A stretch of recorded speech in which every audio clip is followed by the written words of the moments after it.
सौतेली बहनें रंगापुर नाम के गांव में शालिनी नाम की एक औरत रहा करती थी। उसे दो बेटियां थी। एक का नाम था शिवानी और दूसरी का सुहानी। शिवानी जब छोटी थी तब उसकी माँ गुजर गई थी, जिसके कारण उसके पिता रघु ने दूसरी शादी कर ली। मगर उनका भी कुछ सालों में बीमारी की वजह से देहांत हो गया और इसी वजह से शिवानी के मन में उसकी माँ और बहन के प्रति प्रेम उत्पन्न नहीं हो पाया। शिवानी और सुहानी में हमेशा झगड़ा हुआ करता था। दोनों भी बहनें एक दूसरे से कभी प्यार से बात नहीं करती थी। शालिनी ये सब देख बड़ी चिंता में रहा करती थी। ऐसे ही एक दिन, शिवानी सुहानी, चलो आ जाओ, खाना खा लो। हाँ माँ, आई। हाँ माँ, मैं भी आई। ऐसा कहकर दोनों बेटियां वहां आ जाती है और देखती है तो उनकी माँ ने उन दोनों के लिए गाजर का हलवा बनाया था। वो देख सुहानी और शिवानी बहुत खुश हो जाती है। माँ, तुमने ये हलवा मेरे लिए बनाया है? मुझे बहुत पसंद है।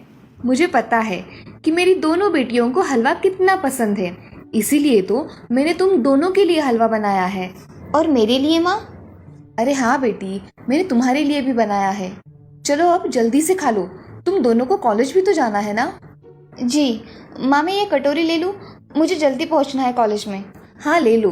और सुहानी, तुम ये वाली कटोरी ले लो। जी माँ। दोनों भी हलवा खाती है और एक दूसरे की ओर बहुत गुस्से से देखकर वहां से चली जाती है। वो दोनों भी कॉलेज में एक साथ पढ़ा करती थी। फर्क सिर्फ इतना था कि शिवानी 3rd ईयर में थी और सुहानी 1st ईयर में। उन दोनों में 2 साल का अंतर था। फिर भी दोनों में हमेशा नोकझोंक हुआ करती थी, जैसे कि वो दोनों एक दूसरे की दुश्मन हो। ऐसे ही एक दिन, दीदी, मेरे कॉलेज की ट्रिप जाने वाली है। तुम्हारी भी ट्रिप जाने वाली है क्या?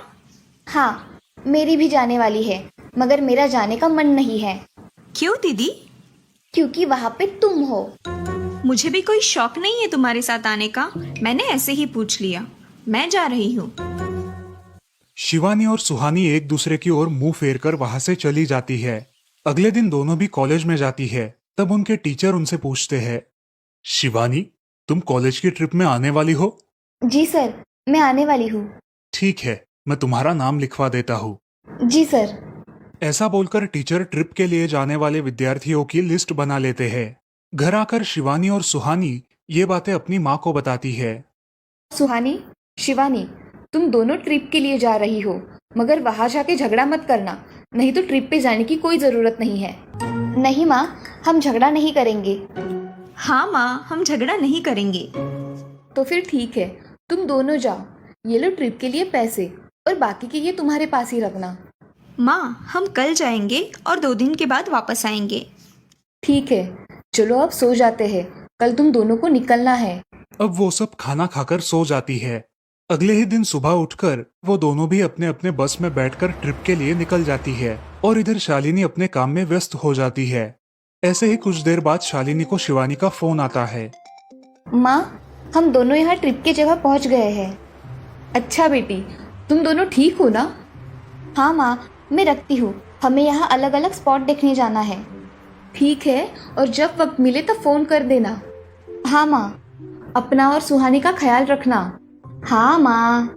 फोन रखने के बाद शिवानी और उसके क्लास के सारे दोस्त वहाँ की एक जगह देखने जाते हैं। सुहानी भी उसके क्लास के साथ एक दूसरी जगह देखने निकल जाती है।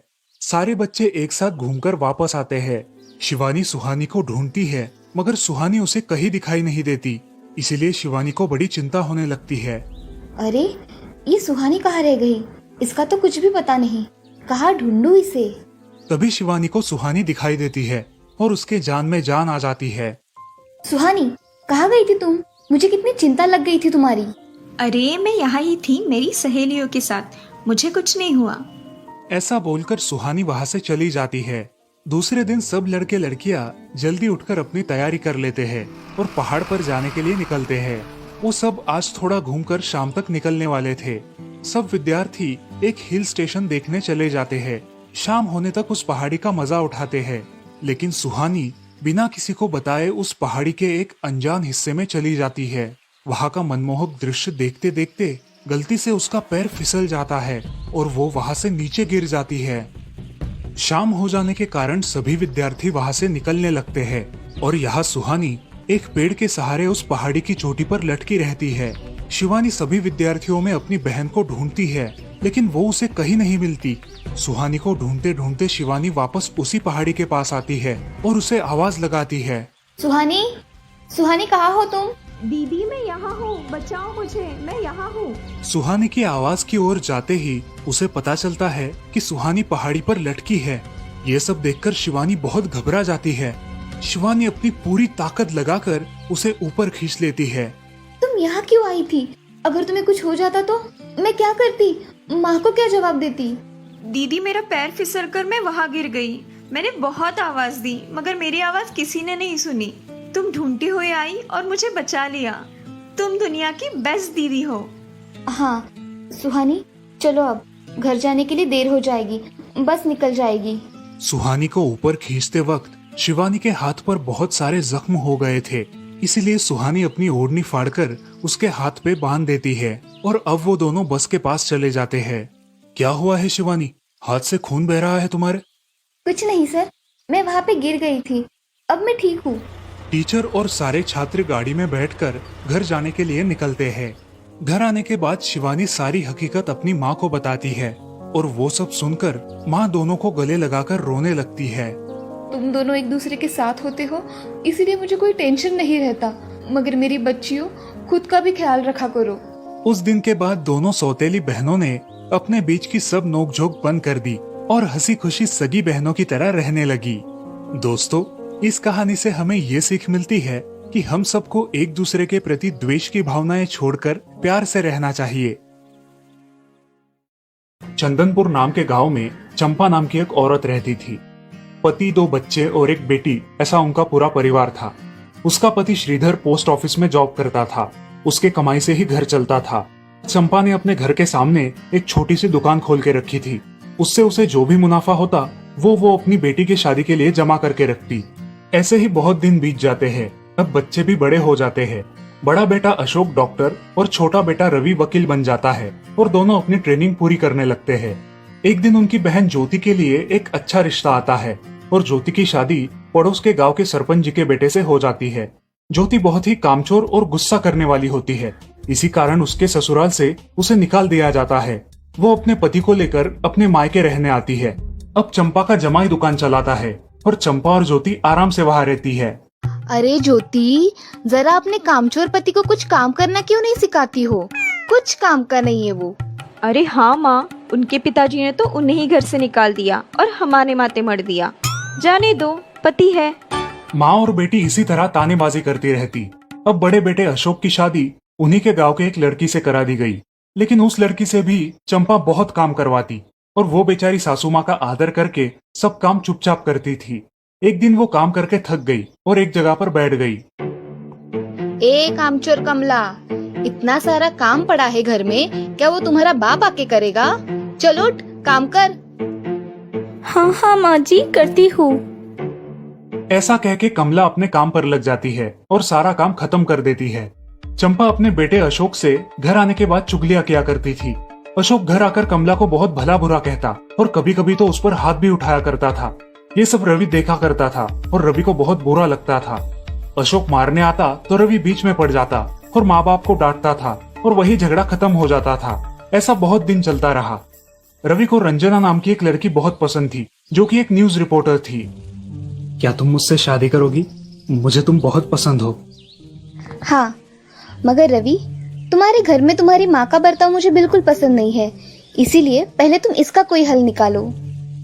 अरे रंजना, मैं हूँ ना तुम्हारे साथ, तुम्हें टेंशन की क्या बात है? मगर रवि, तुम भी अगर मुझे मारने पीटने लगे तो मैं तुम्हें कोर्ट में खींचूंगी। अरे हाँ बिल्कुल, वो तो तुम्हारा अधिकार है।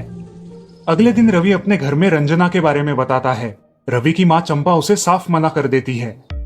रवि, तुम्हें कुछ समझ आता है या नहीं? अपनी बिरादरी की लड़की से शादी करो बेटा। इस घर में ये आखिरी शादी है और मेरे भी कुछ अरमान है बेटा। अजय, आप कुछ कहते क्यों नहीं? हाँ बेटा, तुम्हारी माँ सही कह रही है, तुम इसकी बात मान जाओ बेटा। नहीं पापा, मैं शादी करूंगा तो सिर्फ रंजना से, वरना मैं शादी नहीं करूंगा। सब चुप हो जाते हैं। अगले दिन रवि मंदिर से शादी करके घर आता है।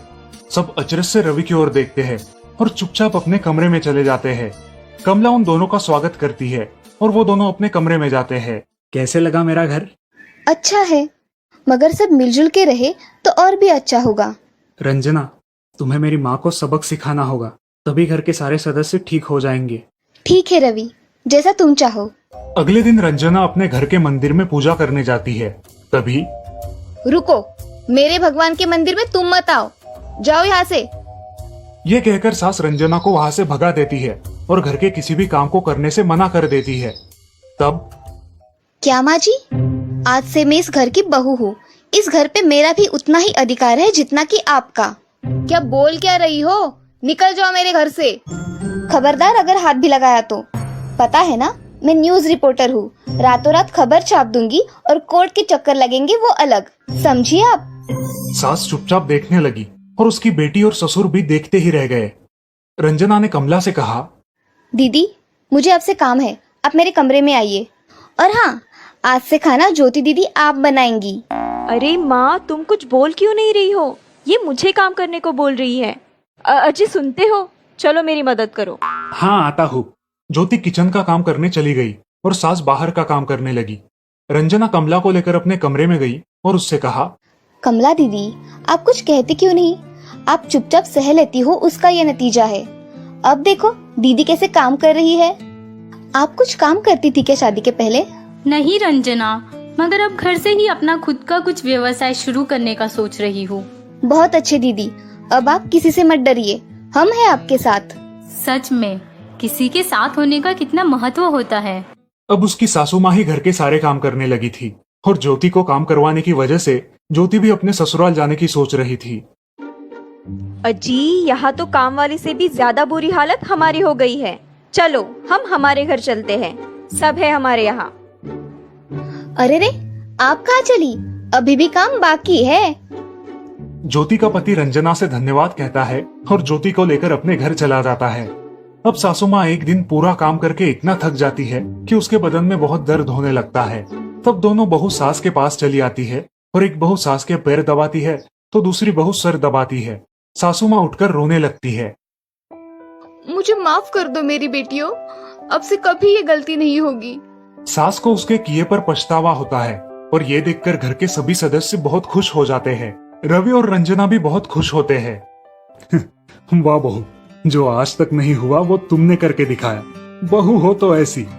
रंजना अपने बर्ताव के बदले माफी मांगती है और अब सब लोग खुशी खुशी रहने लगते हैं।